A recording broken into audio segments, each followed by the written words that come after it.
एक समय नैमिषारण्य तीर्थ में सौनकादि 88,000 ऋषियों ने श्री सूत जी से पूछा, हे प्रभु, इस कलयुग में वेद विद्या रहित मनुष्यों को प्रभु भक्ति किस प्रकार मिलेगी?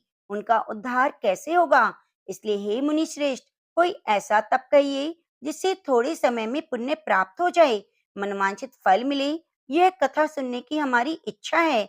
सर्वशास्त्र ज्ञाता श्री सूत जी बोले, हे वैष्णवों में पूज्य, आप सबने सभी प्राणियों के हित की बात पूछी। अब मैं उस श्रेष्ठ व्रत को आप लोगों से कहूंगा जिस व्रत को नारद जी ने लक्ष्मी नारायण से पूछा था और लक्ष्मीपति ने मुनि श्रेष्ठ नारद जी से कहा था। सो ध्यान से सुनो। एक समय योगीराज नारद जी दूसरों के हित की इच्छा से अनेक लोकों में घूमते हुए मृत्यु लोक में आ पहुंचे। वहां अनेक योनियों में जन्मे हुए प्राय सभी मनुष्यों को अपने कर्मों द्वारा अनेक दुखों से पीड़ित देखकर सोचने लगे कि इस यत्न के करने से निश्चय ही प्राणियों के दुखों का नाश हो सकेगा। ऐसा मन में सोचकर विष्णु लोक को चले गए। वहां श्वेत वर्ण 4 भुजाओं वाले देवों के ईश नारायण को देखकर, जिनके हाथों में शंख चक्र गदा पद्म थे, वे बरमाला पहने हुए थे, उनकी स्तुति करने लगे। हे भगवान, आप अत्यंत शक्ति से संपन्न हैं। मन और वाणी भी आपको नहीं पा सकती। आपका आदि मध्य अंत नहीं। निर्गुण स्वरूप सृष्टि के आदि भूत और भक्तों के दुखों को नष्ट करने वाले हैं। आपको मेरा नमस्कार है। नारद जी से इस प्रकार की स्तुति सुनकर विष्णु भगवान बोले, हे मुनि श्रेष्ठ, आपके मन में क्या है? आपका किस काम के लिए आगमन हुआ है? निसंकोच कहिए। तब नारद मुनि बोले, मृत्यु लोक में सब मनुष्य जो अनेक योनियों में पैदा हुए हैं, अपने अपने कर्मों के द्वारा अनेक प्रकार के दुखों से दुखी हो रहे हैं। हे नाथ, मुझ पर दया रखते हो तो बताइए, उन मनुष्यों की सब दुख थोड़े से ही प्रयत्न से कैसे दूर हो सकते हैं? हे नारद, मनुष्यों की भलाई के लिए तुमने बहुत अच्छी बात पूछी। जिस काम के करने से मनुष्य मोह से छूट जाता है, वह मैं कहता हूँ। सुनो, बहुत पुण्य को देने वाला स्वर्ग और मृत्यु लोक में दोनों में दुर्लभ एक उत्तम व्रत है। आज मैं प्रेम वश होकर तुमसे कहता हूँ, सत्यनारायण का यह व्रत अच्छी तरह विधि पूर्वक करने से मनुष्य आयु पर्यंत सुख भोग कर मरने पर मोक्ष को प्राप्त करता है। श्री भगवान के वचन सुनकर नारद मुनि बोले, उस व्रत का क्या फल है? क्या विधान है? किसने यह व्रत किया? किस दिन यह व्रत करना चाहिए? विस्तार से कहिए। भगवान श्री विष्णु बोले, दुख शोक आदि को दूर करने वाला, धन धान्य को बढ़ाने वाला, सौभाग्य और संतान को देने वाला, यह व्रत सब स्थानों पर विजय करने वाला है। भक्ति और श्रद्धा के साथ किसी भी दिन मनुष्य श्री सत्यनारायण भगवान की शाम की समय ब्राह्मणों और बंधुओं के साथ धर्मपरायण होकर पूजा करे। भक्ति भाव से नैवेद्य, केले का फल, घी, दूध और गेहूं का चूर्ण सवाया ले। गेहूं के अभाव में साठी का चूर्ण, शक्कर और गुड़ ले। सब भक्षण योग्य पदार्थ जमा कर भगवान के अर्पण कर दे। बंधुओं सहित ब्राह्मणों को भोजन कराए। इसके बाद स्वयं भोजन करे। नृत्य गीत आदि का आचरण करते हुए सत्यनारायण भगवान का स्मरण करते हुए समय व्यतीत करे। इस तरह व्रत करने पर मनुष्यों की सभी इच्छाएं पूरी होती हैं। विशेषकर कलिकाल में भूमि पर यही मोक्ष का उपाय है। इसके प्रसंग में सूत जी बोले, हे ऋषियों, जिसने पहले समय में इस व्रत को किया है उसका इतिहास कहता हूँ। ध्यान से सुनो। सुंदर काशीपुरी नगरी में एक अत्यंत निर्धन ब्राह्मण रहता था। वे भूख और प्यास से बेचैन हुआ था। नित्य पृथ्वी पर घूमता था। ब्राह्मणों से प्रेम करने वाले भगवान ने ब्राह्मण को दुखी देखकर बूढ़े ब्राह्मण का रूप धारण कर उसके पास आदर के साथ पूछा, हे विप्र, नित्य दुखी हुआ पृथ्वी पर क्यों घूमते हो? हे श्रेष्ठ ब्राह्मण, यह सब मुझसे कहो, मैं सुनना चाहता हूँ। ब्राह्मण बोला, मैं निर्धन ब्राह्मण हूँ, भिक्षा के लिए पृथ्वी पर फिरता हूँ। हे भगवान, यदि आप इसका उपाय जानते हो तो कृपया करके कहो। वृद्ध ब्राह्मण बोला, सत्यनारायण भगवान मनोवांछित फल देने वाले हैं, इसलिए हे ब्राह्मण, तू उनका पूजन कर, जिसके करने से मनुष्य सब दुखों से मुक्त हो जाता है।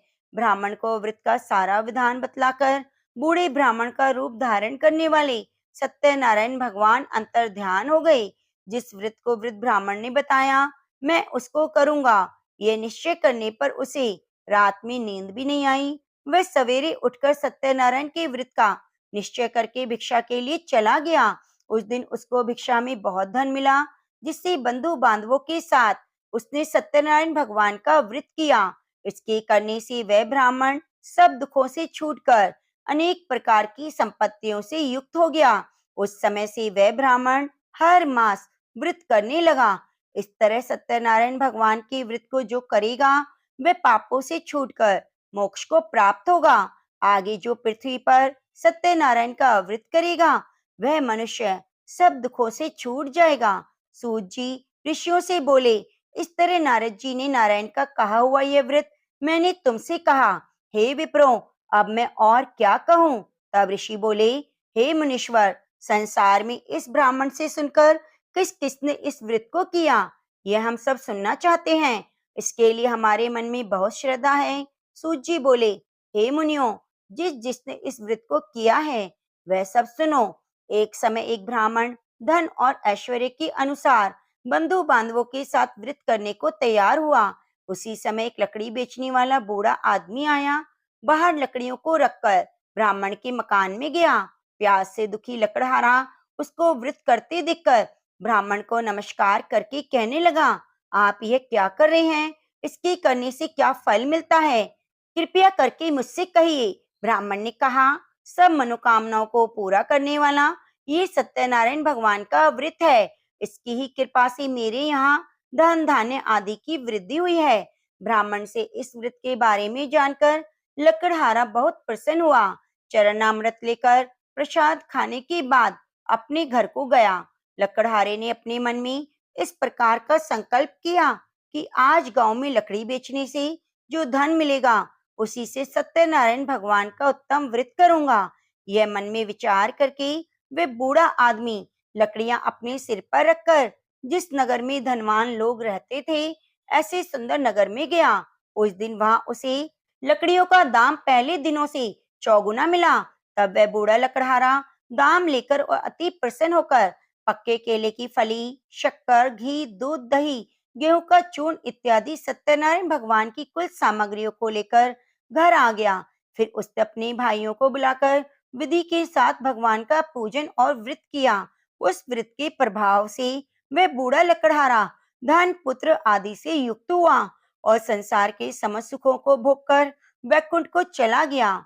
श्री सूत जी बोले, हे श्रेष्ठ मुनियों, अब आगे की कथा कहता हूँ, सुनो। पहले समय में उल्कामुख नाम का एक बुद्धिमानी राजा था। वह सत्य वक्ता और जितेंद्रिय था। प्रतिदिन देव स्थानों पर जाता, गरीबों को धन देकर उनकी कष्ट दूर करता।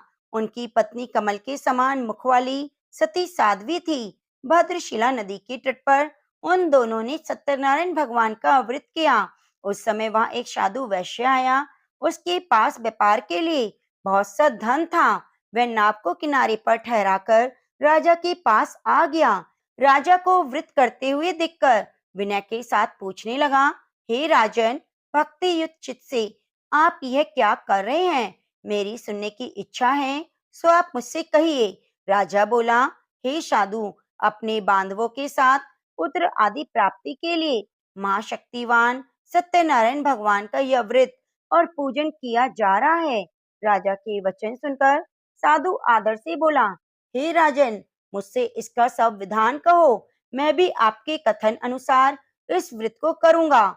मेरे कोई संतान नहीं, इससे निश्चय हो जाएगी। राजा से सब विधान सुनकर व्यापार से निवृत्त हो वह आनंद के साथ घर गया। साधु ने अपनी स्त्री से संतान देने वाले उस व्रत का समाचार सुनाया और कहा, जब मेरी संतान होगी तब मैं इस व्रत को करूंगा। साधु ने ऐसे वचन अपनी स्त्री लीलावती से कहे। एक दिन उसकी स्त्री लीलावती पति के साथ आनंदित होकर सांसारिक धर्म में प्रवृत्त होकर सत्यनारायण भगवान की कृपा से गर्भवती हो गई। 10वें महीने में उसने एक सुंदर कन्या को जन्म दिया। दिनों दिनों वह ऐसे बढ़ी जैसे शुक्ल पक्ष का चंद्रमा बढ़ता है। कन्या का नाम कलावती रखा गया। तब लीलावती ने मीठे शब्दों में अपने पति से कहा, आपने जो संकल्प किया था भगवान का व्रत करूंगा, आप उसे करिए। साधु बोला, हे प्रिय, इसके विवाह पर करूंगा। इस प्रकार अपनी पत्नी को आश्वासन देकर वह नगर को गया। कलावती पुत्र ग्रह में वृद्धि को प्राप्त हो गई। साधु ने जब नगर में सखियों के साथ अपनी पुत्री को देखा तो तुरंत दूत को बुलाकर कहा, पुत्री के वास्ते कोई सुयोग्य वर देखिए। साधु की आज्ञा पाकर दूत कंचनपुर नगर पहुंचा। वहां बड़ी खोज और देखभाल कर लड़की के लिए सुयोग्य वाणिक पुत्र को ले आया। उस सुयोग्य लड़के को देखकर साधु ने अपने बंधु बांधवों सहित प्रसन्नचित अपनी पुत्री का विवाह उसके साथ कर दिया। किंतु दुर्भाग्य से विवाह के समय भी उस व्रत को करना भूल गया। तब श्री भगवान क्रोधित हो गए, श्राप दिया, तुम्हें दारुण दुख प्राप्त होगा। अपने कार्य में कुशल साधु बनिया जामाता सहित समुद्र स्थित रतनपुर नगर में गया। वहां दोनों ससुर जमाई चंद्रकेतु राजा के उस नगर में व्यापार करने लगे। एक रोज भगवान सत्यनारायण की माया से प्रेरित कोई चोर राजा का धन चुराकर भागा जा रहा था, किंतु राजा के दूतों को आता देखकर चोर ने घबराकर भागते हुए राजा के धन को वहीं चुपचाप रख दिया जहां दोनों ससुर जमाई ठहरे हुए थे। तब दूतों ने उस साधु वैश्य के पास राजा के धन को देखा तो दोनों को बांधकर ले गए और प्रसन्नता से दौड़ते हुए राजा के समीप जाकर बोले, यह दो चोर हम पकड़कर लाए हैं, देखकर आज्ञा दें। तब राजा की आज्ञा से उनको कठोर कारावास में डाल दिया और सब धन छीन लिया।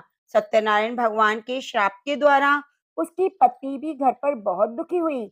घर पर जो धन रखा था चोर चुरा कर ले गए। शारीरिक और मानसिक पीड़ा, भूख प्यास से अति दुखित होकर अन्न की चिंता में कलावती एक ब्राह्मण के घर गई। वहां उसने सत्यनारायण भगवान का व्रत होते देखा, कथा सुनी और प्रसाद ग्रहण करके रात को घर आई। माता ने कलावती से कहा, हे पुत्री, अब तक कहाँ रही? तेरे मन में क्या है?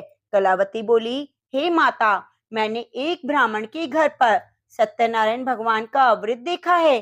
कन्या के वचन सुनकर लीलावती भगवान के पूजन की तैयारी करने लगी।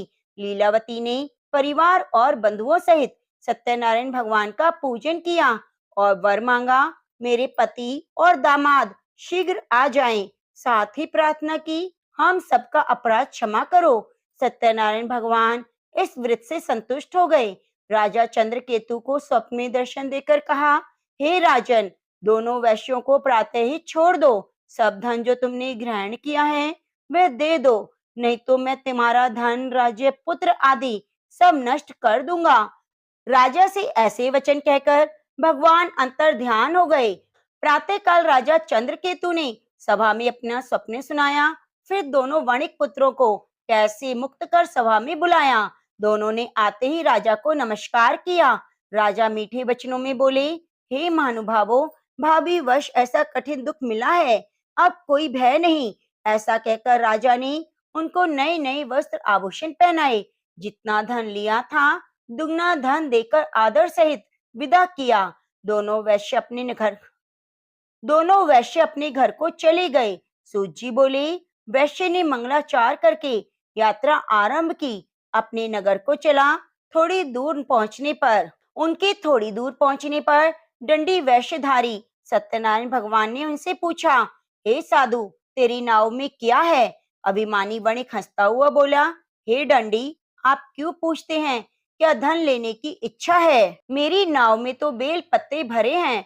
वैश्य का कठोर वचन सुनकर भगवान ने कहा, तुम्हारा वचन सत्य हो। दंडी ऐसा कहकर वहां से दूर चले गए। कुछ दूर जाकर समुद्र के किनारे बैठ गए। दंडी के जाने पर वैश्य ने नित्य क्रिया करने के बाद नाव को ऊंची उठी देखकर अचंबा किया। नाव में बेल पत्ते आदि देखकर मूर्छित होकर जमीन पर गिर पड़ा। फिर मूर्छा खुलने पर अत्यंत शोक प्रकट करने लगा। तब उनका दामाद बोला, आप शोक ना करें, यह दंडी का श्राप है, अतः उनकी शरण में चलना चाहिए, तभी हमारी मनोकामनाएं पूरी होंगी। दामाद के वचन सुनकर वह दंडी के पास पहुंचा। अत्यंत भक्ति भाव से नमस्कार करके बोला, मैंने जो आपसे असत्य वचन कहे थे उन्हें क्षमा करो। ऐसा कहकर महान शोकातुर होकर रोने लगा। तब दंडी भगवान बोले, हे वणिक पुत्र, मेरी आज्ञा से तुम्हें बार बार दुख प्राप्त हुआ है, तुम मेरी पूजा से विमुख हुए हो। साधु बोला, हे भगवान, आपकी माया से मोहित ब्रह्मा आदि भी आपके रूप को नहीं जानते। तब मैं अज्ञानी कैसे जान सकता हूँ? आप प्रसन्न होइए, मैं सामर्थ्य के अनुसार आपकी पूजा करूंगा। मेरी रक्षा करो और पहले की समान नौका में धन भर दो। उसकी भक्ति युक्त वचन सुनकर भगवान प्रसन्न होकर उनकी इच्छा अनुसार वर देकर अंतर ध्यान हो गए। तब उन्होंने नाव पर आकर देखा, नाव धन से परिपूर्ण है। फिर भी वह सत्यनारायण भगवान का पूजन कर साथियों सहित अपने नगर को चला। अब अपने नगर के निकट पहुंचा, तब दूतों को घर भेजा। दूत ने साधु के घर जाकर उसकी स्त्री को नमस्कार करके कहा, साधु अपने दामाद सहित इस नगर के समीप आ गए हैं। ऐसा वचन सुनकर साधु की स्त्री ने बड़े हर्ष के साथ सत्यदेव का पूजन कर पुत्री से कहा, मैं अपने पति के दर्शन को जाती हूँ, तू कार्य पूर्ण करके शीघ्र आना। माता के ऐसे वचन सुनकर कलावती प्रसाद छोड़कर पति के पास गई। प्रसाद की अवज्ञा के कारण सत्यदेव ने रुष्ट होकर उसके पति को नाव सहित पानी में डुबा दिया। कलावती अपने पति को ना देखकर रोती हुई जमीन पर गिर गई। इस तरह नौका को डूबा हुआ कन्या को रोता देखकर साधु दुखित होकर बोला, हे प्रभु, मुझसे या मेरे परिवार से जो भूल हुई है उसे क्षमा करो। उसके दीन वचन सुनकर सत्यदेव प्रसन्न हो गए और आकाशवाणी हुई, हे साधु, तेरी कन्या मेरे प्रसाद को छोड़कर आई है, इसलिए उसका पति अदृश्य हुआ है। यदि वे घर जाकर प्रसाद खाकर लौटे तो इसे पति अवश्य मिलेगा। ऐसी आकाशवाणी सुनकर कलावती ने घर पहुंचकर प्रसाद खाया, फिर आकर पति के दर्शन किए। उसके बाद साधु ने बंधु बांधवों सहित सत्यदेव का विधि पूर्वक पूजन किया। उस दिन से वह हर पूर्णिमा को सत्यनारायण भगवान का पूजन करने लगा। फिर इस लोक में सुख भोग कर अंत में स्वर्ग लोक को चला गया। सूत जी बोले, हे ऋषियों, मैं और भी कथा कहता हूँ, सुनो। प्रजा पालन में लीन तुंगध्वज नाम का राजा था। उसने भी भगवान का प्रसाद त्याग कर बहुत दुख पाया। एक समय वन में जाकर वन्य पशुओं को मारकर बड़ के पेड़ के नीचे आया। वहां उसने ग्वालों को भक्ति भाव से बंधु बांधवों सहित सत्यनारायण भगवान का पूजन करते देखा। राजा देखकर भी अभिमानवश वहां नहीं गया और न ही पूजन किया, न नमस्कार किया। जब ग्वालों ने भगवान का प्रसाद उसके सामने रखा तो वह प्रसाद को त्याग कर अपनी सुंदर नगरी को चला गया। वहां उसने अपना सब कुछ नष्ट पाया तो वह जान गया ये सब भगवान ने किया है। तब वह विश्वास करके ग्वालों के समीप गया और विधि पूर्वक पूजन करके प्रसाद खाया तो सत्यदेव भगवान की कृपा से पहला जैसा हो गया। फिर दीर्घ काल तक सुख भोग कर मरने पर स्वर्ग को गया। जो मनुष्य इस दुर्लभ व्रत को करेगा, सत्यनारायण भगवान की कृपा से धन धान्य की प्राप्ति होगी। निर्धन धनी होता है, बंदी बंधन से मुक्त होकर निर्भय हो जाता है। संतानहीनों को संतान की प्राप्ति होती है। सब मनोरथ पूर्ण होकर अंत में बैकुंठ धाम को जाता है। यह सत्य है। श्री सूत जी कहते हैं, ब्राह्मणों, आपको मैंने सत्यनारायण व्रत की ये पावन कथा सुनाई। इस व्रत का पालन करके मनुष्य सभी दुखों से मुक्त हो जाता है। विशेषतः कलयुग में श्री सत्यनारायण की पूजा महान फल देने वाली है। इस देवता को कोई सत्यनारायण कहते हैं, कोई सत्यदेव। अनेक रूपों में सत्यनारायण भगवान की सभी मनोरथों को पूर्ण करते हैं। ये सनातन सत्यदेव कलयुग में सत्य व्रत के रूप में अवतरित होंगे। हे श्रेष्ठ मुनियों, जो मनुष्य नित्य इसका पठन श्रवण करता है, सत्यनारायण भगवान की कृपा से उसकी सभी पाप नष्ट हो जाते हैं। तो प्रेम से बोलिए, सत्यनारायण भगवान की जय। श्री सत्यनारायण व्रत कथा संपूर्णम। श्री कृष्ण गोविंद हरे मुरारी, हे नाथ नारायण वासुदेवा, हरे कृष्णा। गणेश भगवान की कहानी। एक गांव में एक दादी पोती रहा करती थी। उन्होंने गणेश भगवान की कहानी कहने और सुनने का नित्य नेम लिया हुआ था। वे प्रतिदिन एक कलश में जल भरकर फूल रखकर कहानी कहा करते और गणेश भगवान का नाम लेकर अर्घ्य दिया करते थे। समय बीता, पोती जवान हुई, उसका विवाह हो गया। जब वह ससुराल जाने लगी तब उसकी दादी ने उसे सिर्फ एक कलश में जल भरकर दिया और उससे कहा, गणेश भगवान की कहानी का नित्य नियम कभी मत छोड़ना। अब पोती विदा होकर ससुराल चली गई। चलते चलते वह रास्ते में सोच रही थी, ससुराल में जब सब पूछेंगे बहू क्या क्या लाई तो मैं क्या बताऊंगी। गणेश भगवान ने सोचा, यह लड़की बहुत परेशान है, मुझे इसके संकट मिटाने चाहिए। रास्ते में पोती ने गणेश भगवान की कहानी कहकर अर्घ दिया। जैसे ही उसने अर्घ दिया, वह हीरे मोतियों का कुंड भर गया। हीरे मोतियों से भरे हुए कुंड को देखकर पोती बड़ी खुश हुई। फिर तो वह खूब गहने पहन ओढ़कर ससुराल पहुंची। वहां उसके सास ससुर ने उससे पूछा, हमारी बहू तो बड़े घर से आई है, बहुत धन गहना पहनकर आई है। उसके सास ससुर बहुत गरीब थे। जब उन्होंने देखा बहू तो बड़े अमीर घर की है, तो ससुर ने सास से कहा, तुम ऐसा करो, पड़ोसन के यहाँ से मूंग चावल मांग कर ले आओ, बहू के लिए कुछ भोजन तैयार करो, क्योंकि इनके घर में तो कुछ खाने को नहीं था, क्योंकि वो लोग बहुत गरीब थे। अब सास पड़ोस से जाकर मूंग चावल मांग लाई। जब उसकी सास मूंग चावल बनाने लगी तो बहू ने उससे कहा, माँ जी आप ही मूंग की दाल और चावल मेरे कलश के जल से बनाओ। सास ने अपनी बहू की बात को मानकर कलश के जल से चावल और दाल बनाई। तभी चमत्कार हुआ, उसकी पूरी रसोई अनाज और तरह तरह के पकवान से भर गई। यह देखकर सास बहुत खुश हुई। उसने अपनी बहू से कहा, बहू आओ भोजन कर लो। तब बहू ने कहा, अभी घर में किसी ने भोजन नहीं किया तो मैं भोजन कैसे कर लूं? मेरा तो गणेश भगवान की कहानी को कहने सुनने का नियम है। तो सास ने कहा, बहू मैं भी कहानी सुन लूंगी।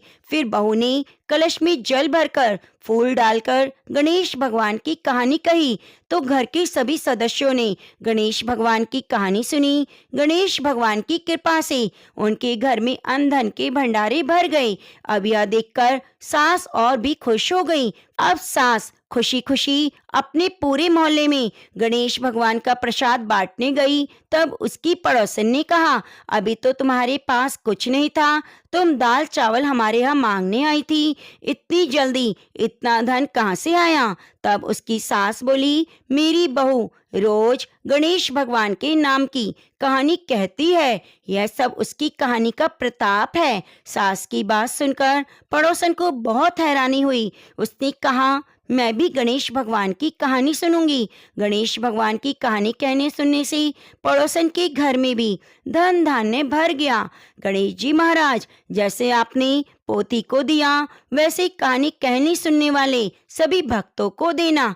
कहानी अधूरी हो तो पूरी करना, पूरी हो तो मान रखना। तो प्रेम से बोलिए, गणेश भगवान की जय।